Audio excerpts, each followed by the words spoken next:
Shalom saudara-saudara yang dikasihi oleh Tuhan. Alkitab mengajarkan kepada kita, diberkatilah orang yang mengandalkan Tuhan. Saudara yang kasih dalam Tuhan, biarlah kita menjadi orang yang diberkati Tuhan.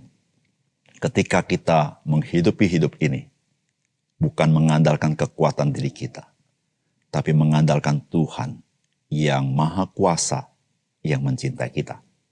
Salam jumpa dalam program Tuhan adalah Gembalaku. Saudara, mungkin ada pertanyaan dalam hati kita, mengapakah saya harus hidup berpusat kepada Tuhan? Mengapakah saya tidak boleh hidup berpusat kepada yang lain? Saudara yang kasih dalam Tuhan, Alkitab baik perjanjian lama maupun perjanjian baru memberitahukan kepada kita bahwa di dalam segala sesuatu di dalam dunia ini, maka Alkitab memberitahukan sentral segala sesuatu adalah Tuhan. Maksudnya adalah yang menentukan segala sesuatu adalah Tuhan, bukan manusia. Ketika saudara membaca Alkitab, maka saudara akan melihat kelihatannya manusia berusaha menentukan jalan hidupnya.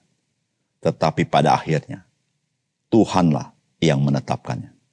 Saudara, seluruh Alkitab memberitahukan akan jalan keselamatan yang Tuhan sediakan.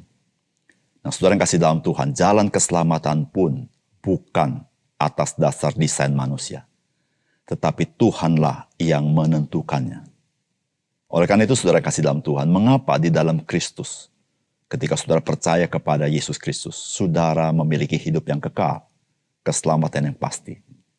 Karena Tuhan yang menetapkannya. Oleh karena itu, saudara, diberkatilah orang yang mengandalkan Tuhan. Itu betul sekali. Karena seluruh dunia ini, sentralitasnya adalah Tuhan yang menentukan segala sesuatu. Saudara, mari kita membaca firman Tuhan dari Yesaya pasal 26. Pada waktu itu nyanyian ini akan dinyanyikan di tanah Yehuda. Pada kita ada kota yang kuat untuk keselamatan kita. Tuhan telah memasang tembok dan benteng. Bukalah pintu-pintu gerbang supaya masuk bangsa yang benar dan yang tetap setia. Yang hatinya teguh kau jagai dengan damai sejahtera, sebab kepadamulah ia percaya. Percayalah kepada Tuhan selama-lamanya, sebab Tuhan Allah adalah gunung batu yang kekal. Sebab ia sudah menundukkan penduduk tempat tinggi. Kota yang berbenteng telah direndahkannya sampai ke tanah dan dicampakkannya sampai ke debu. Kaki orang-orang sengsara, telapak kaki orang-orang lemah akan menginjak-injaknya. Jejak orang benar adalah lurus, sebab Engkau yang merintis jalan lurus baginya. Ya Tuhan, kami juga menanti-nantikan saatnya Engkau menjalankan penghakiman. Kesukaan kami ialah menyebut nama-Mu dan mengingat Engkau. Dengan segenap jiwa aku merindukan Engkau pada waktu malam. Juga dengan sepenuh hati aku mencari Engkau pada waktu pagi. Sebab apabila Engkau datang menghakimi bumi, maka penduduk dunia akan belajar apa yang benar. Seandainya orang fasik dikasihani, ia tidak akan belajar apa yang benar. Ia akan berbuat curang di negeri di mana hukum berlaku dan tidak akan melihat kemuliaan Tuhan. Ya Tuhan, tangan-Mu dinaikkan, tetapi mereka tidak melihatnya. Biarlah mereka melihat kecemburuan-Mu karena umat-Mu, dan biarlah mereka mendapat malu. Biarlah api yang memusnahkan lawan-Mu memakan mereka habis. Ya Tuhan, Engkau akan menyediakan damai sejahtera bagi kami. Sebab segala sesuatu yang kami kerjakan, Engkaulah yang melakukannya bagi kami. Ya Tuhan Allah kami, tuan-tuan lain pernah berkuasa atas kami, tetapi hanya nama-Mu saja kami masyurkan. Mereka sudah mati, tidak akan hidup lagi. Sudah menjadi arwah, tidak akan bangkit pula. Sesungguhnya Engkau telah menghukum dan memunahkan mereka, dan meniadakan segala ingatan kepada mereka. Ya Tuhan, Engkau telah membuat bangsa ini bertambah-tambah. Ya, membuat bertambah-tambah umat kemuliaan-Mu. Engkau telah sangat memperluas negerinya. Ya Tuhan, dalam kesesakan mereka mencari Engkau. Ketika hajaran-Mu menimpa mereka, mereka mengeluh dalam doa. Seperti perempuan yang mengandung, yang sudah dekat waktunya untuk melahirkan, menggeliat sakit, mengerang karena sakit beranak. Demikianlah tadinya keadaan kami di hadapan-Mu, ya Tuhan. Kami mengandung, kami menggeliat sakit, tetapi seakan-akan kami melahirkan angin. Kami tidak dapat mengadakan keselamatan di bumi, dan tiada lahir penduduk dunia. Ya Tuhan, orang-orang-Mu yang mati akan hidup pula. Mayat-mayat mereka akan bangkit pula. Hai orang-orang yang sudah dikubur di dalam tanah, bangkitlah dan bersorak-sorai. Sebab embun Tuhan ialah embun terang, dan bumi akan melahirkan arwah kembali. Mari bangsaku, masuklah ke dalam kamarmu. Tutuplah pintumu sesudah engkau masuk. Bersembunyilah barang sesaat lamanya, sampai amarah itu berlalu. Sebab sesungguhnya Tuhan mau keluar dari tempatnya untuk menghukum penduduk bumi karena kesalahannya, dan bumi tidak lagi menyembunyikan darah yang tertumpah di atasnya. Tidak lagi menutupi orang-orang yang mati terbunuh di sana.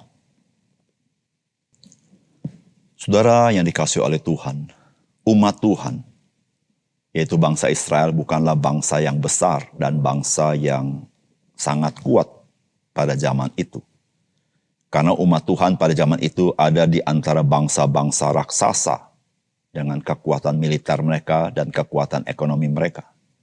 Dan saudara, di dalam bagian ini kita tahu betapa sering umat Tuhan mengalami penjajahan dari bangsa-bangsa lain.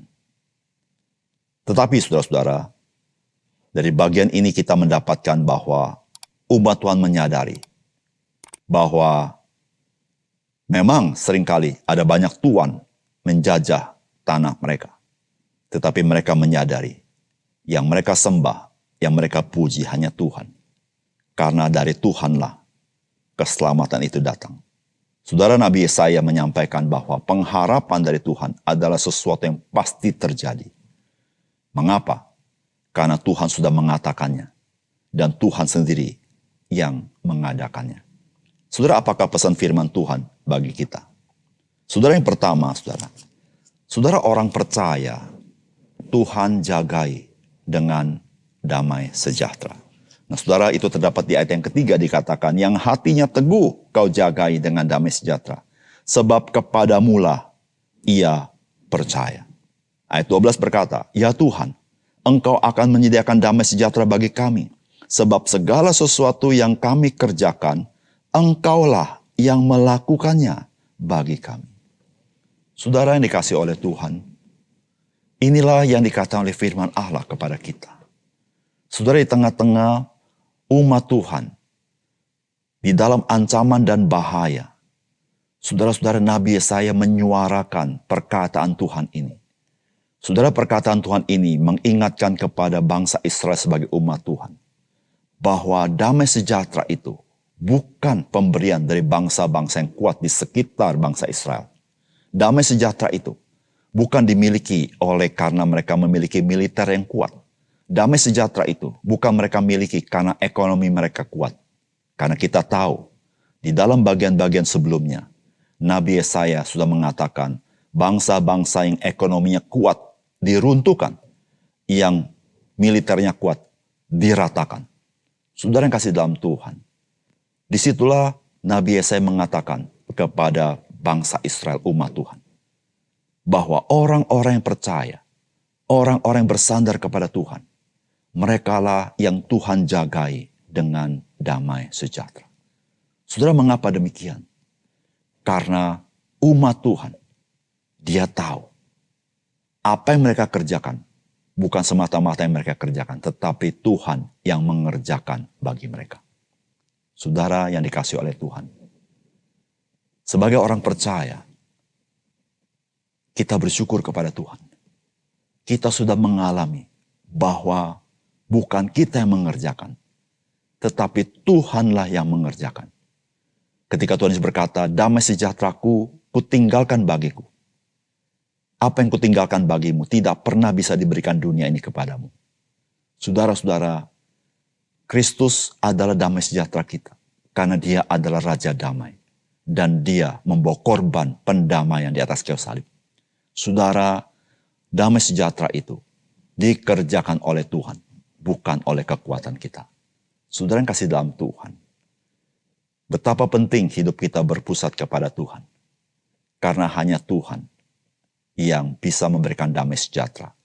Karena dia berdaulat, dia mengendalikan segala sesuatu. Oleh karena itu, saudara, benarlah yang firman Tuhan katakan, diberkatilah orang yang mengandalkan Tuhan. Mengapa? Karena ketika engkau mengandalkan Tuhan, hidupmu dan hidupku dijamin oleh dia, dipelihara oleh dia. Meskipun dunia bergolak, saudara, tidak ada seorang pun yang dapat memisahkan kita daripada kasih Tuhan yang begitu ajaib kepada kita. Saudara, orang percaya, Tuhan jagai dengan damai sejahtera. Marilah kita menjadi orang yang percaya kepada Tuhan. Yang kedua, saudara, firman Tuhan hari ini mengajarkan kepada kita, segala jeripaya orang percaya di dalam Tuhan tidak pernah sia-sia. Karena ada kepastian kebangkitan dari orang-orang mati. Saudara, itu dikatakan oleh firman Tuhan. Ya Tuhan, orang-orang-Mu yang mati akan hidup pula. Mayat-mayat mereka akan bangkit pula. Hai orang yang sudah dikubur di dalam tanah, bangkitlah bersorak-sorai. Sebab embun Tuhan ialah embun terang, dan bumi akan melahirkan arwah kembali.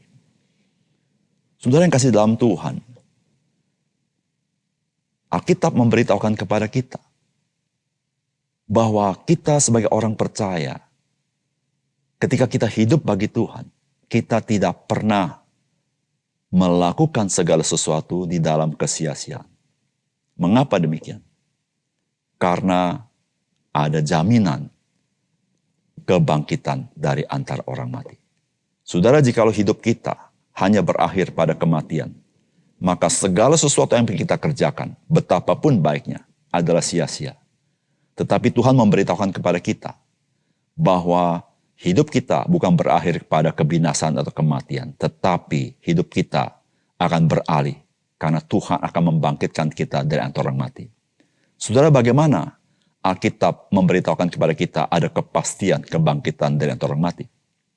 Alkitab memberitahukan karena Kristus adalah buah sulung, Dia yang telah bangkit dari antara orang mati, yang pertama dari yang lain. Oleh karena itu, di dalam Kristus, dengan kuasa Kristus, maka orang-orang yang mati yang percaya kepada dibangkitkan untuk menerima hidup yang kekal. Saudara, ini dikatakan oleh kitab Yesaya. Saudara, kitab Yesaya di sini berkata bahwa orang-orang yang mati akan hidup pula oleh kuasa Tuhan. Bahkan dikatakan orang-orang yang dikubur, dia akan hidup untuk bersorak-sorak bagi Tuhan. Saudara, bukankah firman Tuhan pernah berkata, di dalam dunia orang mati tidak ada yang bisa bersyukur kepadamu. Tetapi yang bisa bersyukur kepada Tuhan adalah orang-orang hidup. Dan kita bersyukur kepada Tuhan. Karena orang-orang percaya, ujung akhirnya bukan pada kematian. Tapi pada akhirnya orang-orang percaya akan dibangkitkan kembali dan mengalami kemuliaan Tuhan. Saudara yang kasih dalam Tuhan. Oleh karena itu, saudara, marilah kita melayani Tuhan dalam hidup ini. Kenapa, saudara? Karena nanti satu kali kita berjumpa muka dengan Tuhan, kita dibangkitkan pula. Maka kita akan mendengar suara gembala kita yang baik. Dia berkata, marilah masuk, hai hambaku yang baik dan setia. Saudara, jerih lelah kita di dalam Tuhan tidak pernah sia-sia. Karena satu kali nanti, kalaupun kita harus meninggalkan dunia ini, satu kali Tuhan akan membangkitkan kita kembali untuk menerima mahkota kemuliaan itu. Mari kita berdoa. Bapa surga, terima kasih untuk kebenaran firman Tuhan. Di tengah-tengah seluruh perjalanan dunia ini, kami belajar dari firman-Mu, Engkaulah sentralitas segala sesuatu. Engkau berdaulat yang mengatur segala sesuatu. Bahkan Engkau yang menentukan awalnya dan Engkau menentukan akhirnya. Termasuk kepada manusia. Engkau yang menyediakan kemuliaan bagi orang-orang yang percaya kepadamu. Tetapi kebinasaan bagi orang-orang yang melawan Mesias-Mu. Kami bersyukur kepadamu ya Tuhan. Karena hidup kami bukan berujung kepada kematian. Tapi hidup kami, satu kali mungkin kami mati. Tetapi ya Tuhan, kami bersyukur. Di dalam kuasa Yesus Kristus, kami akan dibangkitkan pula untuk menerima kemuliaan Tuhan. Oleh karena itu Tuhan, ajar kami dalam hidup kami sementara supaya kami melayani Tuhan, hidup bagi Engkau. Terima kasih Tuhan, dalam nama Tuhan Yesus kami berdoa. Amin.